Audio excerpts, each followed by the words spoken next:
Bismillahirrahmanirrahim. Alhamdulillah wassalatu wassalamu ala Rasulillah wa ala alihi wa ashabihi wa man ittaba'a hudah.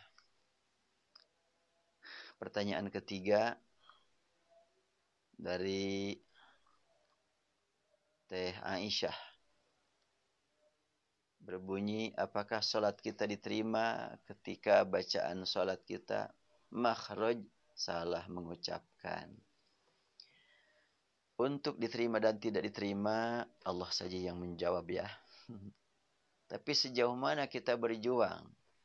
Apakah kita sudah berjuang belajar membaca huruf-huruf Al-Quran dengan tepat? Ataukah tidak belajar?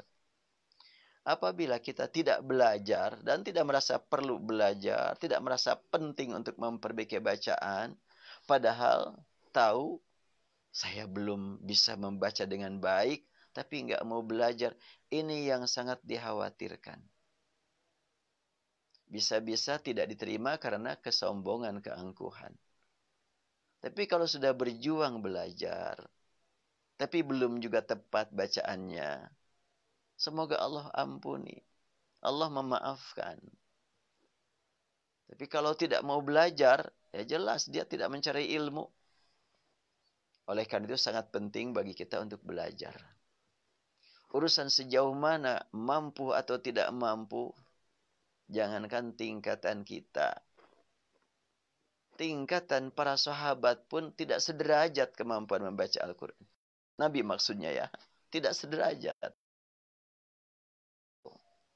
Ada yang memang diangkat oleh Rasulullah untuk menjadi guru. Karena bacaannya bagus. Di samping juga mungkin punya metode bagaimana cara mengajar. Ada yang tidak diangkat jadi guru oleh Rasulullah. Dan belajarnya juga tidak semuanya kepada Rasul. Para sahabat yang begitu banyak. Ada yang langsung belajar kepada Rasul, ada yang kepada para sahabat. Termasuk orang yang terdekat dengan Rasulullah urusan hadis, Ibnu Abbas, Abu Hurairah.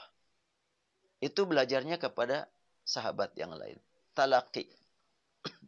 Karena kan baca Al-Quran tidak cukup hanya mendengar atau didengar, tetapi diperbaiki. Kita mendengar seorang guru, atau 2 orang, 3 orang, 100 orang. Lalu kita diperbaiki oleh guru waktu kita membaca. Nah, tinggal pertanyaannya kepada kita, apakah kita sudah belajar? Ya, tentu yang bertanya ini adalah termasuk yang sudah belajar. Mudah-mudahan apabila ada kekurangan, Allah mengampuni kita kalau kita belajar.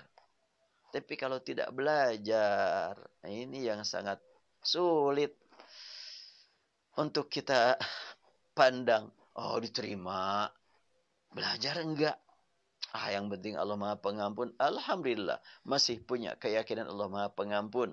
Karena itu, supaya kita dapat ampunan, yuk kita hapuskan kemalasan masa lalu, kesombongan, keangkuhan masa lalu, dengan datang kepada seorang guru, aku mau belajar Al-Quran. Dan Makdis, lembaga pendidikan membaca Al-Quran, sejak tahun 2001 saya dirikan lembaga ini. Berarti sampai sekarang sudah 20 tahunan ya. Iya, sudah 20 tahun usia Makdis. Sekarang dalam kondisi seperti ini, maka belajar Al-Quran online, tidak tatap muka di kelas. Tapi Alhamdulillah. Dan rencana ke depan, saya sedang sedang merancang, sehingga bisa talaki juga, langsung bisa melihat. Jadi guru melihat yang belajar di rumah, peserta di rumah bisa melihat guru yang berikan contoh, dan guru bisa memperbaiki. Sedang ditata dulu gimana caranya yang tepat. Dan juga bisa satu kelas, sebagaimana biasa, satu kelas 5-8 orang, nanti kelasnya melalui audio ya. Nah, kita soalnya nggak tahu nih, sampai kapan ini Allah menugaskan virus untuk keliling dunia. Oh, sekarang menurut berita dari sumber berita internasional yang terkena sudah di atas 1.600.000.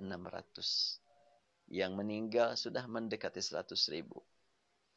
Semoga kita mohonkan kepada Allah, semoga yang meninggal dari orang-orang yang bertauhid mendapatkan kedudukan sebagai meninggal dalam keadaan mati syahid.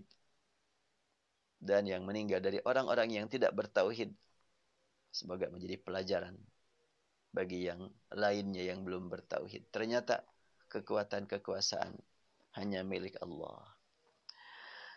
Ya, baik. Jadi belajar makhrijul huruf belum tepat diampuni insyaallah. Yang penting belajarnya lanjut sampai mampu memperbaiki orang lain. Karena Rasul bersabda, khairukum man ta'allamal Qur'ana wa 'allamah. Sebaik-baik kamu adalah orang yang belajar dan mengajar Al-Qur'an. Sekarang belajar, nanti mengajar. Demikian sekilas saja untuk pertanyaan dari Teh Aisyah. Intinya bahwa bila kita belum mampu membaca dengan tepat dan masih oleh ustadzah juga, ya saya mau masih diperbaiki terus-terusan, terus gimana salat saya? Maka tingkatkan komunikasi kalbu kita dengan Allah. Pengucapan huruf belum beres, tetapi komunikasi kalbu dengan Allah kita tingkatkan. Semoga melalui komunikasi spiritual, komunikasi kalbu, salat kita ada manfaatnya buat masa depan kita di hadapan Allah Subhanahu wa taala, sehingga kita berharap Allah memasukkan kita ke dalam surga dengan salat yang walaupun masih jauh untuk mencapai kesempurnaan. Allah yang memasukkan kita ke dalam surga, bukan salat ya. Kalau hadis menyebutkan la yudkhilanna ahadakum amalul jannah, tidak ada seorang pun dari kamu yang punya amal yang akan masukkan kamu ke surga. Iya.